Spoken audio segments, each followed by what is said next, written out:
এবারে যারা যারা বুঝবেন একটু বুঝে না এইখানে উপর থেকে 3টে পার্ট আছে। উপরের পার্টে কোন রকম পেন চলবে না, শুধুমাত্র ছবিটার এখানে শুধু বর্তমানে একটি রঙিন ছবি বসবে।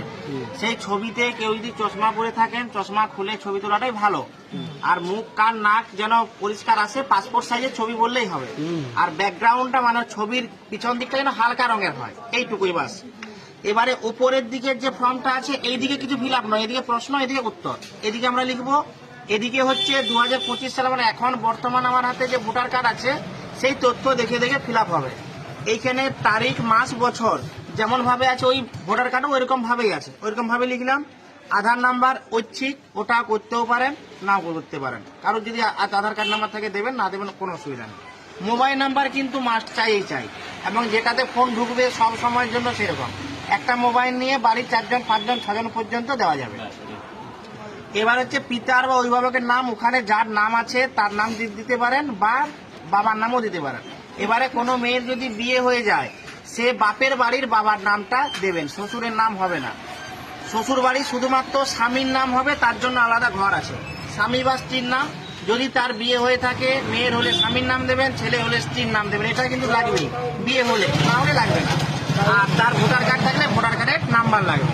আর এখানে মায়ের নাম লাগবে, মানে মায়েরটা হচ্ছে মেয়ের যে বিয়ে হওয়া মেয়ের ক্ষেত্রে বাপের বাড়ির মা, শাশুড়ি নয়, ঠিক আছে? সবকিছু হচ্ছে বাপের বাড়ি। ছেলের ক্ষেত্রে তো মা একটাই, মানে যা হবে সব হবে বাপের বাড়ি। শ্বশুর বাড়ি শুধু স্বামীর নামটাই থাকবে, আর কারো নাম থাকবে না।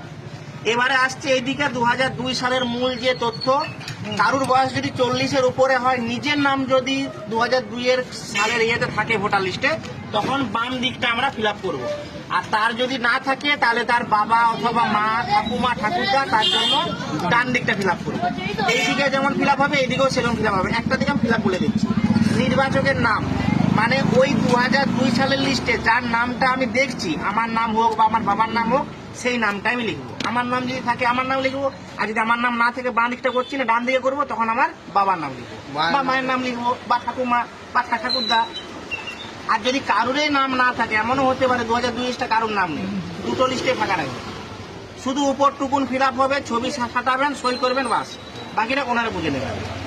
তারপরে হচ্ছে যার নাম দেবো তার এপিক নাম্বার, তার আত্মীয়ের নাম, ওই 2002 সালের ভোটার লিস্টে তার একজন অভিভাবকের নাম থাকবে, যার নামটা থাকবে তার নামটা লিখবো। এক্ষেত্রে বলে রাখি, অনেকেই আছে ভোটার কার্ডে এখনের হোক বা 2002 হোক ভুল থাকতে পারে, টুকটাক ভুল, যেটা থাকবে সেইটাই লিখবো, ভুল থাকলে ভুলটাই লিখবো। আর যদি এমনও থাকতে পারে যে 2002 ভোটার লিস্টের নাম মানে ভোটার কার্ডের নাম্বারটাই নেই, লিখবো না, এখানে নেই, লেখা আছে এপিক নাম্বার যদি থাকে। অনেকের ফাঁকা আছে, থাকলে দেবেন, না থাকলে দেবেন না, কোনো চাপ নেই। এবার আত্মীয়ের নাম দিয়ে দিলাম। আত্মীয় সম্পর্ক, মানে যার নাম 2002 দিচ্ছি, তার সাথে তার যে আত্মীয় আছে, মানে তার যে অভিভাবক আছে, তার সাথে তার কি সম্পর্ক, এখানে আমার কোনো রোল নেই। মানে আমার ধরুন 40 বছর বয়স নয়, আমি এখানে নাম দিচ্ছি আমার বাবার, তাহলে আমার বাবার অভিভাবক হবে আমার ঠাকুরদা, তাহলে বাবার সাথে ঠাকুরদার কি সম্পর্ক, সেইটা লিখবো। হয়ে গেল। এবারে জেলা, রাজ্যের নাম, বিধানসভার ক্ষেত্র। তিনি তখন যদি এই বিধানসভার আন্ডারে থাকতেন, তাহলে এই বিধানসভার নাম লিখবো 2002, আর 2002 যদি অন্য বিধানসভায় থাকতো তাহলে সেই বিধানসভার নাম লিখবো। এবারে হচ্ছে বিধানসভা ক্ষেত্রের নাম্বার, অংশ নাম্বার, ক্রমিক নাম্বার, সব 2002 ধরে 2002 সেইখানে বিধানসভায় কত নাম্বার ছিল, পাঁচ নাম্বার ছিল, আর কত সিরিয়াল নাম্বার ছিল। এবারে একটা জিনিস জানছি, এই ধরুন আমার নাম এখানে লিখলাম, আমার 2002 সালের আছে, হ্যাঁ, এপিক নাম্বারটা এখন ঘরে লিখবো না তখন 2002, এই নিচেরটা পুরোটা 2002, এটাই জানাচ্ছি। আচ্ছা, উপরটা 2025 ধরে। বাবা মায়ের যখন নাম লিখবো তখন তাহলে 2002 সালের এপিক নাম্বার লিখবো। হ্যাঁ, এপিক 2002 লিস্ট ধরে যার নাম আছে তার নাম লিখবো।